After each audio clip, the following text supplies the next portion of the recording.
All right. Hey, Joel, how are you? Doing well today. How about yourself? Oh, doing fine, thank you. Thank you for coming on this show. I appreciate it. As do I. It's an honor. Thank you so much. So, you are an author. You've got a book out called The Book of Joel. Reading through your bio, sounds like you led a pretty tumultuous life for a number of years, yeah? Yeah, that is correct. Um, from drug addiction, alcoholism, to living a violent lifestyle and dealing with undiagnosed mental illness for decades. Now you are clean and sober and everything is going well?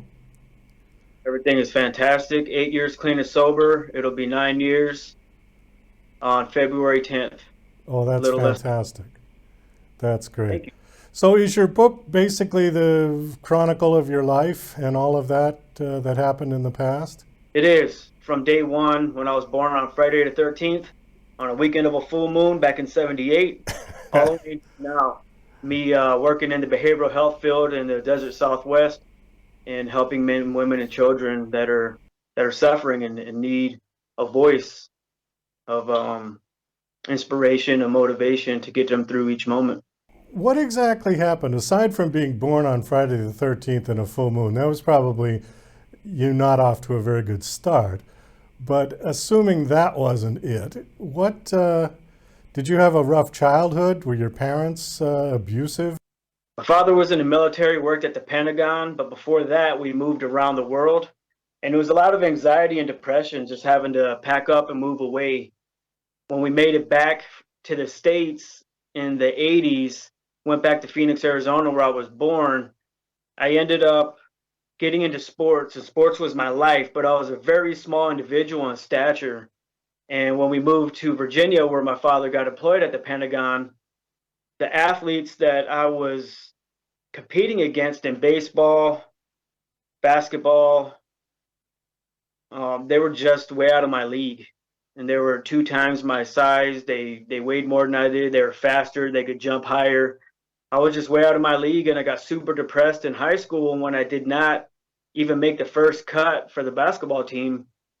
And I decided to reach into my parents' liquor cabinet and see what the big deal was about alcohol and people in high school drinking alcohol, and that led to a 19-year war with alcoholism and eventually drug addiction.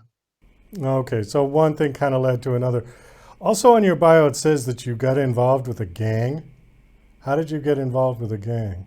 So I was a very tenacious little fellow, and I wanted to fit in. And since I did not fit in on the basketball court, which was my childhood dream, was to get play college ball and get into the NBA. And I didn't like being rejected. I didn't know how to handle situations that baffled me. So turning to alcohol really gave me a huge boost for my ego and for my confidence. And my sister was dating a known gang member in the DC area. And though he did not want me to be affiliated by any means, I just kept pushing for it and I kept putting in work in the Northern Virginia area. And one thing led to another. A lot of crimes were committed to prove my worth that I belonged. And I eventually got what I wanted, but I definitely got what I signed up for and being kidnapped and a lot of other things that happened to me in my life in that journey. Okay, we'll go back to the kidnapping in a minute. I wanted to ask you about. So, when they took you into this gang, you had to do sort of initiation tasks, for lack of a better word. So, what did they do? Did they send you out to rob people or to kill somebody, or what happened? I was already doing that to prove my worth before I could even get in because I stuck out like a sore thumb in the DC area. I'm walking down the street and they're like, who the hell is this kid?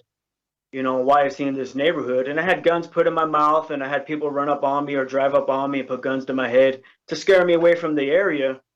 But I stayed and I put my worth in and showed them that I wasn't afraid to do the things that they were doing while my sister's boyfriend didn't want me around, but I ended up kind of going around with the younger guys and proving my worth. When I got initiated, they just beat me down bad, and I was 5 foot, 89 pounds, and I had dozens of men just beating me. And they already knew what I would do before that day. So I put in the work already before that initiation day. Were these guys primarily black in the area that you were? Yeah, primarily, not all, but it was predominantly black, yes. Okay, so, well, I could see the obvious reason why you wouldn't fit in there necessarily, yeah?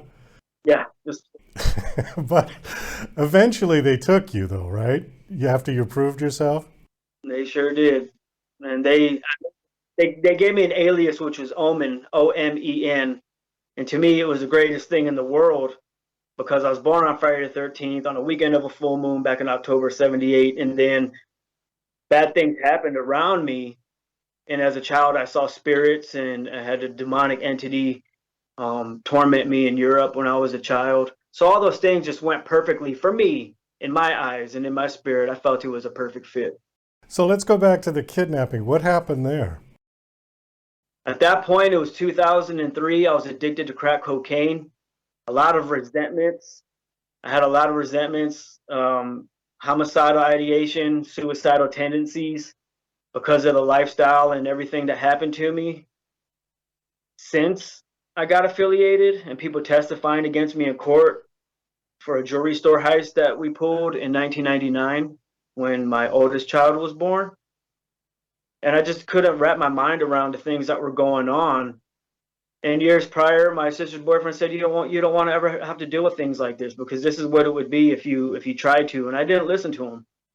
So years later, I get addicted to crack cocaine during a dark depression, and I moved to the backwoods in Virginia, away from society, around some people that were full-time addicts.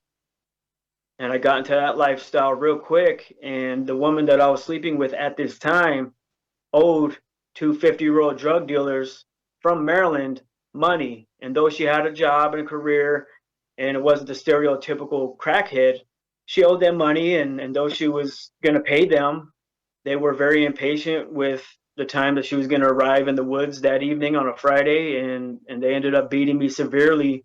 And at that point, I'd already had a stroke. I got hit in the head with a police Mac light at a club, and somebody broke my skull. And the guys, they hit me in the same spot, and they beat me with a cinder block.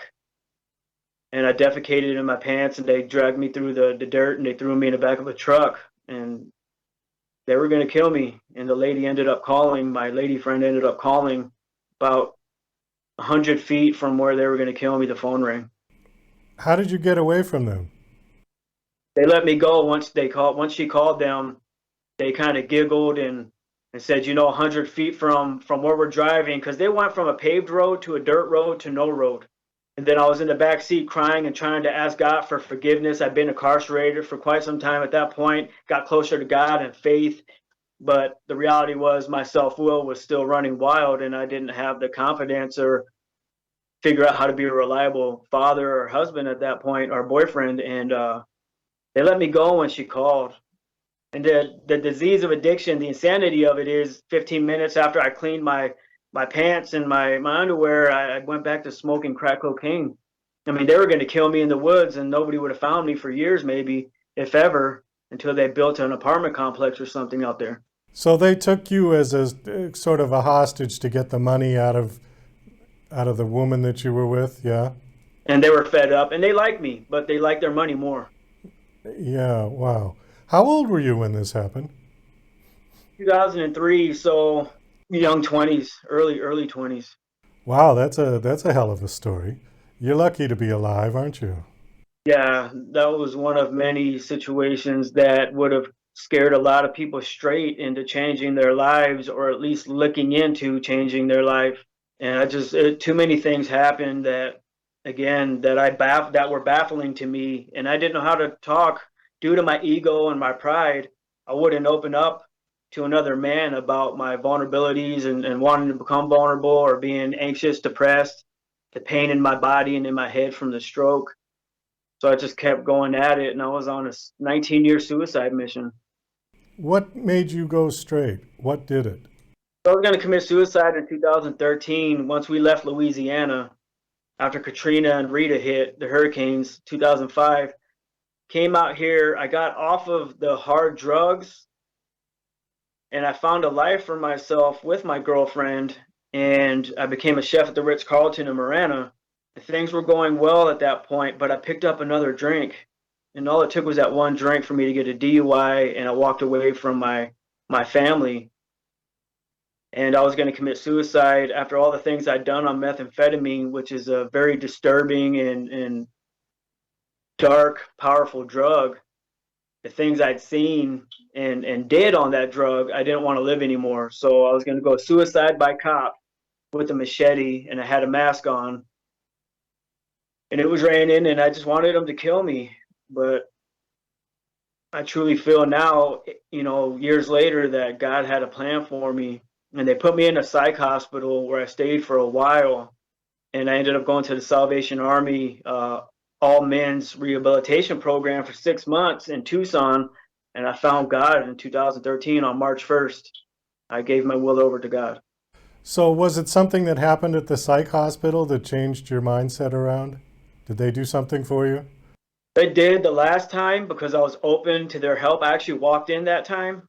I contemplated jumping in front of a moving truck at like 50 miles an hour or a car right in front of that hospital. But no, it was when I was incarcerated again in Tucson for domestic violence and threats and intimidation. I was 114 pounds. And that wasn't my lowest as a 34-year-old man. I got down to 107 on methamphetamine.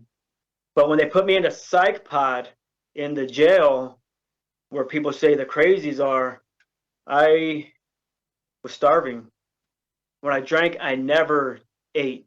When I did drugs, I never ate. So I went from being a chef at the Ritz Carlton to becoming a full-blown methamphetamine addict where I wouldn't eat or sleep for 26 days out of the month. So I'd get like 5-6 days of rest and eat those days, but then I would stay up for 7, 8, 9 days in a row until I just completely lost my mind.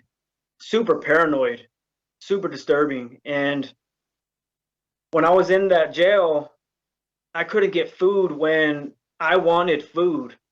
Out in society, if I wanted it, I could get it. Even as a homeless person in America, we can definitely find food.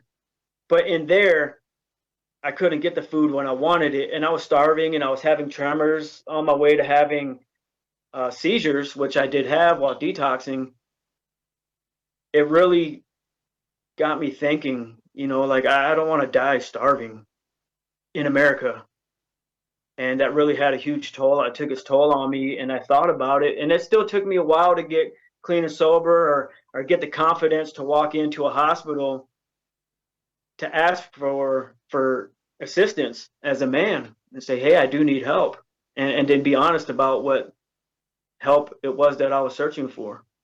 I'm glad there's a happy ending to this story because you look all right now, and it looks like things are going fairly well. What do you do now? Well, I am a father of 5 amazing and talented children. I am a reliable and honest husband today to the same woman that was with me throughout this and the entirety of my chaos. And I am an advocate in the Southwest for men, women, and children that suffer from mental illness, behavioral health issues, drug addiction, alcohol addiction. So I wake up every day and it's my intentions to be authentic to the people in this community and to have a voice for them when they don't have a voice of their own at the beginning of where they're at. Well, that's fantastic. Joel, we do have to wind this down. We are out of time. My guest is Joel Carroll. His book is called The Book of Joel. And do you have a website you want to give out? I do. So the Book of Joel, Cunning, Baffling and Powerful, you can find it on Amazon, Barnes and Noble, Fulton Books, my publisher out of Pennsylvania, iTunes, Google Play, and the audiobook is finishing up on the last 3 chapters, and then I will put that up. Okay, great. So the paperback is out and available now, right? Correct. And the hard copy and the ebook. And the ebook. Okay, how's it doing? It's doing well. It's doing well. I did a Barnes and Noble signing here in Tucson, and then I did one at Hope City Church here in the city. And then I'm going to be at the Tucson Festival of Books in March at the University of Arizona. And then I'm just taking my time with it. You know, my family is number one. The book is not. My family is number one. My mental health is number one, right there, and just my faith in God and my journey with God. So the book, it's doing well though. I'm on a lot of shows now. I'm getting these book signings in, and I'm taking my time with it, not trying to put too much on my plate, and just enjoy the process. Well, Joel, thanks so much for coming on and sharing your story. Incredible story. And I'm glad it had a happy ending, as I said. Best of luck with the book and with your life and with your children and family. I hope everything goes well for you.